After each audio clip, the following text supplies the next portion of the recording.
Alright guys, VLM here, back with a new video, and in this video we're back talking about Big Brother Canada, where we have the cast for the latest season, Big Brother Canada 11. So here I'll be doing my typical spiel of running through each player from the cast in alphabetical order, talking about my thoughts on them, and eventually picking a winner pick. Though before we get to that, there is obviously a massive elephant in the room that I feel like I should mention here, and that is the announcement that we will not be getting feeds for Big Brother Canada 11, which sucks. It's obviously very disappointing. I mean, obviously feeds are the way that we're able to fully know what's going on in the house. And with Big Brother Canada in particular, especially with the earlier seasons, I did feel like the feeds were extremely important in getting a sense of what's really going on in the game, considering how manufactured the TV show was. And even as recently as Big Brother 24, I mean, just thinking about what that season would have been and how Taylor would have been treated had it not been for the feeds, it does really hype up how important the feeds are to Big Brother as a whole. However, with saying that, I actually do understand this decision from Big Brother Canada. And the sense that I've always had with Big Brother Canada is the fact that it always felt like they were doing the feeds just because, that they never really wanted to be doing the feeds. I mean, that's why we get constant feed outages. They never really even monetized the feeds. It just felt like a thing that they did because that's what the US did. And to see them actually cut it here is not that big of a surprise to me. And despite people's talks about how the shows didn't get canceled because of this, realistically, I don't think this is going to matter. Really, the majority of BBCan ratings come from more casual fans that never watched the feeds to begin with. And really, most of the people online complaining about how there's no feeds are probably people that aren't even in Canada to begin with. So, I mean, as much as I hate this and think it's extremely disappointing, I do get it from BBCan's perspective. Where again, they're making almost no money from this. They're potentially opening up the idea of losing sponsorships, and also it could create an air of negativity around their season. I get why they're doing this, though obviously, again, it is extremely disappointing, and I do think it takes away the accountability that the fan base is typically able to force upon these players. And really, just in general, I don't feel like we're going to be able to see the true selves of these players like we have in the past, where BBCan's always been this overproduced show with really over-the-top confessionals, and I feel like that's more of what we're going to see on the show than what these people are actually like in real life, which I do think is kind of disappointing and obviously takes away from the general concept of Big Brother. Now, we do know that we're going to be getting daily content to replace the feeds, though obviously I have no faith that this is actually going to be good enough. More than likely it'll just be constant clips of dumb things like the players doing a group song or someone tripping over stairs or dumb things like that, especially considering how hesitant BBCan has always been in terms of showing comp results on the feeds anyway, and them trying to block feeds for extended amount of time at any instance that they can under the guise of saving it for the show, when in reality, I don't think it makes a difference for their ratings either way. So realistically, I think these digital dailies will probably just be terrible, but again, we'll have to see. And really, as a whole, I do think it takes some excitement away from this season, in the sense that I think this is a solid cast. I do think it is a cast kind of on par with previous seasons, but there are definitely some standouts here that I would have loved to see on the feeds that now we just know that we're not going to, and that we're really just not going to spend that much time with these people, which is extremely underwhelming. And to add to that, I feel like the airing schedule is also going to be a major issue here as well, and the fact that they're literally airing the show 3 days in a row, Tuesday, Wednesday, Thursday, meaning that there's going to be 4 days in between the eviction and the nomination episodes, which in turn, without the feeds and without knowledge of what's going on, I feel like people are just going to zone out to the season. And I feel like the online discourse for the season is definitely not going to be nearly as active as what it used to be, which I do think is an overall detriment to the show. Well, now let's get on to the actual cast assessment here. Again, I'll be running through 16 players in alphabetical order of first name, talking about my thoughts on them, and let's start off with Amal. And Amal is a very interesting figure on this season in the sense that her occupation in her bio is that she is a super fan, which just seems so ridiculous. But again, she does seem to be a big fan of the show. She seemed to have a really fun personality based on her intro package. And just in general, I think Amal could be pretty fun to see on the show. But in terms of how I think she'll do, I think it is pretty high variance. I think the major red flag for me is the fact that she talks about how she doesn't want to be in an alliance which is just a ridiculous concept in my eyes. Where while we have seen like Kevin win last season, who was in a big majority alliance at the very beginning of the season, he still had these smaller alliances that got him through the game. And while Maul might be talking about playing a game similar to him, I just think this overall concept of her not wanting to be in an alliance is just kind of stupid. And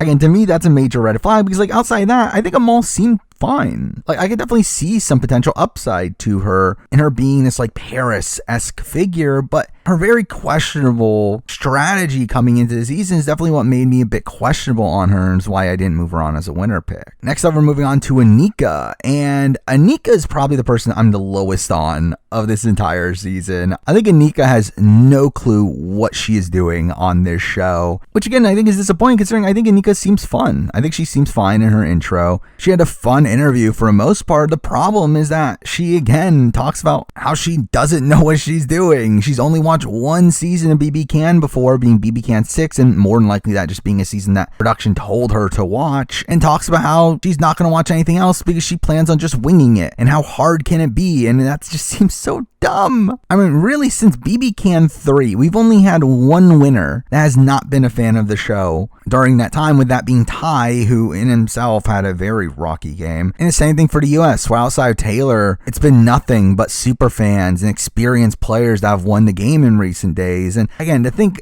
that Anika is going to win this game knowing absolutely nothing about Big Brother is so ridiculous to me. Again, I do not see her as a potential winner pick here. Next, I'm moving on to Claudia, and to me, Claudia is one of the people that I have the smallest read on here, where she just seems largely fine. Like, she seems to have watched the show at least, so there's that. She seems to have like a baseline strategy, but she also seems very showmance focused. She did talk a lot about wanting to be in a showmance, and I very much expect that to happen, which while showmances can be a benefit to your game, I think obviously the major issue of that is that obviously you spend all your time with your showmance, and I do not see Claudia falling out of that trap. I think she more than likely will be one of those people that just gets into showmance and doesn't talk to anyone else for the rest of the time that they're together. Now, I do think there is some potential like JC Lynn upside for her, but realistically, it's like, I mean, how much upside is that? Like, I think Claudia is someone that definitely can make it deep into this game. However, again, as a winner, I'm not really seeing it. Next up, we're moving on to Dan. And Dan is an interesting figure here, where he is the first of these kind of alpha-ish guys that are on this cast that are either recent fans or very clear recruits. And that is the strange thing about this cast, is that when we're looking at the guys on this cast, a lot of them are pretty physical guys, but have almost no game knowledge. And just in general, I guess that's really a commentary on this entire cast, where it does feel like this cast is a lot more recruit heavy. But out of these guys that we will be talking about, Dan seemed to be the one that had the best grasp on the strategy of the game. It did seem like Dan was able to articulate his strategy in a pretty good way in his Jed interview, and I did feel like that did impress me to a degree. Now, as a whole, I do find myself kind of mixed on him in the sense that he does kind of come off kind of schemy to me. Like, to me, he kind of just has this kind of sketchy vibe. But if he's able to come into the house, be this palatable presence, I could definitely see Dan doing very well on this season. I just have some reservations here that keep him out of winner contention. Next up, we're going from Dan to Daniel. And Daniel is actually the only person on this cast that I actually knew of before the season. Now, if you don't know, Daniel is someone that had played in Sequester Minis, and those were her thing. And he actually won a mini and participated in Winners at War, where I believe he was an early boot in that, though I believe got idled out. Again, there were some wonky circumstances, but I will say I'm really excited for Daniel here. I mean, Daniel is a massive fan of the show, been applying for years. Like, I think Daniel is someone that just in general, I'm happy to see on the show. I'm happy he's getting his opportunity to play the game, but even beyond that, I think he has all the skills to potentially win this game. Again, he has won a Sequester game, which again is obviously radically different than Big Brother, but still, it definitely shows that he has the strategic chops there, and even the social chops, because I do think a lot of the Sequester minis really came down to who vibed with each other. And I feel like Daniel's someone that I could see bonding with a lot of people. However, the one thing that is in Big Brother that is very important that is not in Sequester Minis are competitions. And again, I'm a bit unsure on how that will go. But just in general, I feel very good about Daniel. I feel like he could potentially be a really great social strategy player, and because of that, keeping him as a potential winner pick. Next up, we're moving on to Hope. And Hope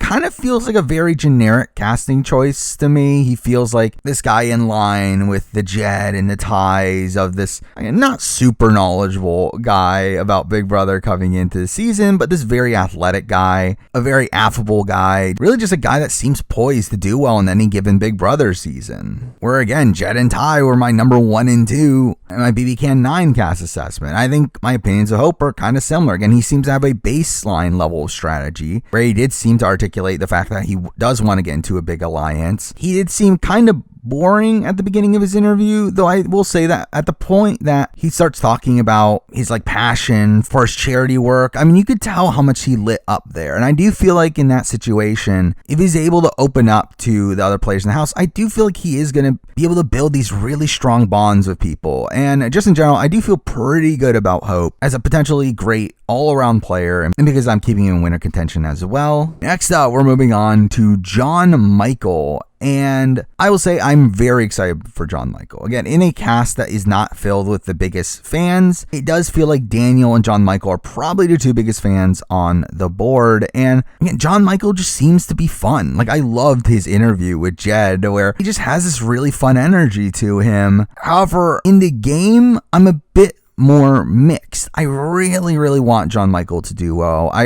really wanted him to be a potential winner pick for me. However, I just don't feel like I can, just because I do feel like there is this downside of the people that are in a similar archetype to him, someone like an Eddie, someone like an Anil, where people are just instantly sketched out by them. And while there is potential for him to make it deep in the game, I do worry about people just not wanting to work with him because of this initial bias that they have against him. But really, I do feel like he has a much more fun personality than Anil and Eddie were when they entered the house, and I hope that John Michael is able to overcome that stigma, as I really want him to do well, but again, I couldn't keep him as a winner contender. Next up, we're moving on to Jonathan, and I will say Jonathan is probably one of the more boring people on this cast. He just really feels like this stereotypical newfie guy that is married with a kid. He just seems like a very normal person. And really, in many ways, he comes off very similar to me to Will Kenny from BB Can 6, which can be a good or a bad thing. I think Will is someone that had some very good social ability in the house. He was very well liked for a lot of the season. The problem was strategically with Will. But Jonathan, to me, I think can be a better version of Will, in the sense that Jonathan does seem to at least be a fan from the beginning, he claims. We'll see. But again, I feel like Jonathan, if he is a fan and if he does know the game and he also has this inherent likability from just being in his archetype, I think Jonathan can potentially do very, very well. I mean, to be honest, he, in a way, kind of reminds me of what I thought of Kyle from BB Can 8 preseason, where Kyle was my winner pick for some reason. But I think Jonathan, kind of gives off that similar-ish vibe to me. I do think it is, again, still a question of how much strategic ability there is, but if he does have it, I feel like he is a potential deadly player here, and because I am keeping him as a winner contender. Next up, we're moving on to Kuzi, and I will say I love Kuzi. I think she just seems like so much fun. Really fun interview with Jed. Really great intro package. I am expecting Kuzi to be the star of the show. I think she's the person that I am the most disappointed that we won't be able to see on the feeds. As a player, I think it's pretty mixed. I want to be very high on Kuzi. Again, I did want to pick her as my potential winner pick, but I don't feel like I can. I just feel like while she has a great personality for the show, I do wonder if that's going to rub off on people and annoy some people. I do think there's definitely some potential Ica upside for her, but I also feel like there's some potential Ica downside, as what happened her first time around. I do think Kuzi, someone that, again, I would really like to see do well. And I could definitely see a path to her doing well. I'm just unsure if that's exactly what we're going to be seeing on this season, especially a season with a decent amount of recruits here. So again, kind of a mixed bag on her, but I really hope she does well. But again, not moving her on as a winner contender. Next up, we're moving on to Renee. And Renee did come off kind of over the top, both in her intro and in her interview with Jed, but in a way that I am largely mixed on how she's going to do. Now, I feel like Renee's type of, I could definitely see her getting in her showmance. I think she's kind of similar to Claudia in that, though I feel like Renee was definitely more of a personality than Claudia, which can probably get her in a bit more danger as well. Though, really, to me, the biggest red flag with Renee is the fact that she still lives with her parents, which does kind of scream out to me this lack of life experience. And really, at the end of the day, I mean, she is also the second youngest person on this cast, only behind Hope. And again, I didn't even mention this, that this is a relatively older cast. I mean, it does feel like there are a lot of 28, 29, 30-year-olds on this cast. That kind of brings up the medium. And I think with that, Renee probably will come off pretty young in this group. And I do worry for her overall win equity because of that. Again, I wonder if she's not going to be taking that seriously because of that. But also I do worry just in general about her lack of life experience. That makes me not want to consider her as a winner pick. Next up, we're moving on to Roberto, which I believe he's just going to go by Rob. But really, he just feels like this season's version of Gino. He seems really boring, but seems to be a potentially competent all-around player. Now, again, he is not a big fan of the show. He seems to have barely watched the show. And really, nothing in his interview really screamed out to me as like he has that great of a sense of the game, unlike the likes of like a Hope or a Dan. But also, I mean, he really just comes off as the most blatantly physical of this cast here, where I do feel like this Gino style trajectory is there for him. Like, I don't think he's necessarily going to be in early boots, though to be fair, I could also see him potentially being targeted early, maybe like an Andrew Gordon from BB Can 2. But I think realistically, his more likely path is that he makes it kind of towards the end game, wins a lot of comps, and then eventually gets sniped out towards the end. I think that's more than likely what's going to happen, as again, he just feels like such a blatant physical threat, but also one that, again, this sort of archetype just seems to naturally do well in social situations, and I am expecting him to probably be part of the initial majority alliance, so I could definitely see him doing well, but I just don't know if the winning trajectory is necessarily there. Next up, we're going to Santina, and Santina is probably my pick for first boot on this season, where she kind of just screams out to me of this like mold that we see people be taken out first on BB Can, this like a Nick, this like Melina, this like kind of more introverted figure that just feels kind of different from the rest of the cast. I mean, she does talk about how she's a hippie and she loves van life. And again, it just kind of reminds me of those people. And really just in general, like I didn't really get a great sense of her overall game knowledge from her interviews, where she did feel just kind of baseline in most things, and she seemed extremely nervous in her interview with Jed, and really just as a whole, I'm not getting good vibes really at all from Santina. So again, not a potential winner pick for me. Next up, moving on to Shania. And straight up, I feel really good about Shania. To me, Shania really has a lot of positives here in the fact that she's kind of the perfect age. She's 27, even though I believe she's technically on the younger side for this cast, but typically 27 is probably a pretty solid age for Big Brother in terms of having a decent amount of life experience, but also still being able to bond with the majority of the people in the house. She seemed to be a very affable personality, where I think out of any of the interviews with Jed, I feel like she's the person that seemed to bond with Jed the most in that short period of time, to where like I can see her bonding with the alpha males in the house, but also I can see her bonding with the underdog figures. Again, she talks about how she has this like nerdier side to her. I mean, she named her dog after a character in Hunter x Hunter. She feels like this very well-rounded person, to where I could really see her bonding with everybody in the house. And also her occupation is a bartender, a job that requires a lot of social ability as well. And really, to me, I just feel like Shania has all of the skills that I would want from a potential winner pick, outside of maybe a slight lack of game knowledge, in the sense that she is a fan for sure, but probably not to the extremes of some other people, but still someone that I definitely think has a lot of potential here, and someone I'm keeping as a winner contender. Next, I'm moving on to Ty, and Ty is one of these people that I really did not get a great read on Ty. To me, he just kind of comes off similar to the Robertos of the world, the Hopes of the world, this, again, athletic, affable enough guy that doesn't seem to know the game that much. Like, to me, he's kind of in that archetype. And to me, I feel like Hope is the one that came off the best out of those three. Though I could definitely see the upside for Ty. I mean, I think definitely in a benefit to Hope is that Hope is actually the youngest person on this cast, while Ty is, again, in this kind of perfect age range of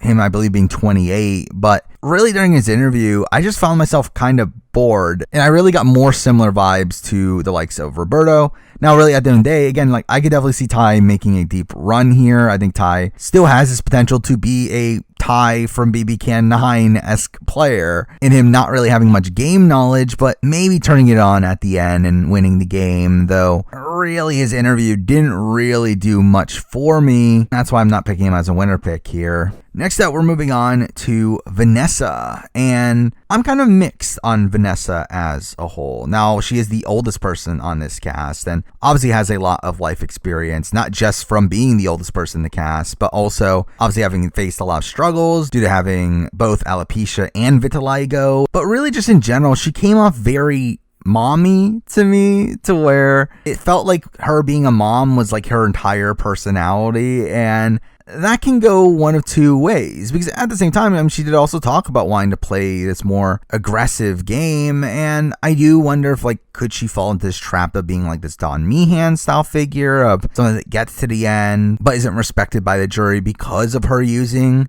this mom persona to maneuver through the game. I do worry about that. I also worry that, again, she just feels like a bit of an outlier here. I mean, she is, again, the oldest person on the cast. I don't know how well she's going to fit in with this group of people that most of them are 10 to 15 years younger than her, but I do think there's some potential upside there. Again, she does seem to be willing to play the game, and I do feel like there could be a good run from her, but not confident enough to keep her as a winner contender. And finally, the last person on this cast we have to talk about is Zach, and I did not get great vibes from Zach. I mean, Zach to me comes off as a con man.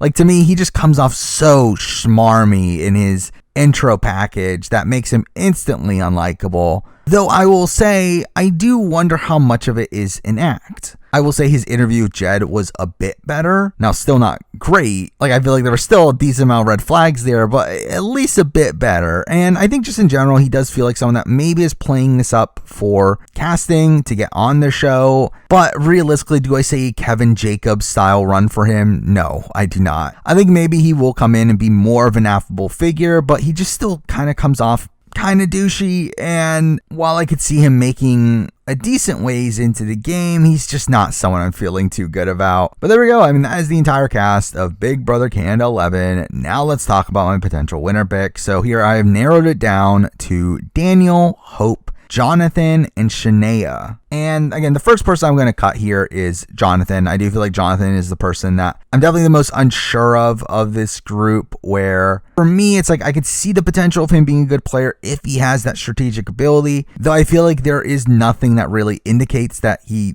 has this killer instinct outside the fact that he supposedly is a fan, and even that he didn't really go that in depth on. So again, not feeling good enough to keep him as a winner pick. Next person I'm going to cut is Hope. And again, Hope for me is just a prototypical Big Brother player in the modern day. Someone that it seems to be a very well-rounded player. I could definitely see him having this solid run in him and winning a whole bunch of comps, getting a lot of respect from that. But again, the overall lack of game knowledge is definitely a question mark for me. And then also the fact that he is the youngest on this cast. That makes me leave him off here. And with that, we do have my final two of Daniel and Shania, both of which I actually feel very good about. And I would say my first instinct was to go with Daniel. I feel like Daniel is, again, someone that I at least know of before. I know he's a tested player in terms of social strategy games. And I do really, really want Daniel to do well. However, it really was the interview that sold it for me, and I am going to go Shania. And again, Shania, I just feel like just seems so primed to be an extremely skilled player in this game. And while for all I know, she ends up being a very sloppy player and gets taken out early, which I could definitely see that potential there. I just feel like just the way that she interacted with Jed and seems to have some game knowledge, seems to have a decent amount of social ability with the fact that she's a bartender. So again, for me, those are all really positive signs. But again, I do think it's extremely close between her and Daniel. For me, they were 1 and 2 by a lot, where it could have gone either way for me. Shanae is the one that popped out a bit more by the end, which is why I picked her as my winner pick here. But there we go. I mean, those are my thoughts on the cast of BB Can 11. Now, moving forward, I will be doing similar coverage for BB Can 11 that I've done for previous seasons. I'll be doing a mid-season power ranking around the time of the start of the jury phase. I'll also be doing a season review and player ranking once the season concludes. So stay tuned for all those things. If you want to hear about my thoughts on BB Can 11 as the season progresses, you can follow me at Twitch at twitch.tv/TheRainReview, where I'll be streaming every Wednesdays and Sundays at 11 o'clock Eastern Time to talk about all the shows that are currently going on, which obviously we do have Survivor 44 currently airing, which I'll have similar coverage for that. Same goes for Australian Survivor. We obviously have the Challenge World Championship starting soon, so that's something. But again, there's a lot going on in the reality TV sphere. And really, in general, just expect more of the same style of videos moving forward. But for now, that's the video. Thank you for watching.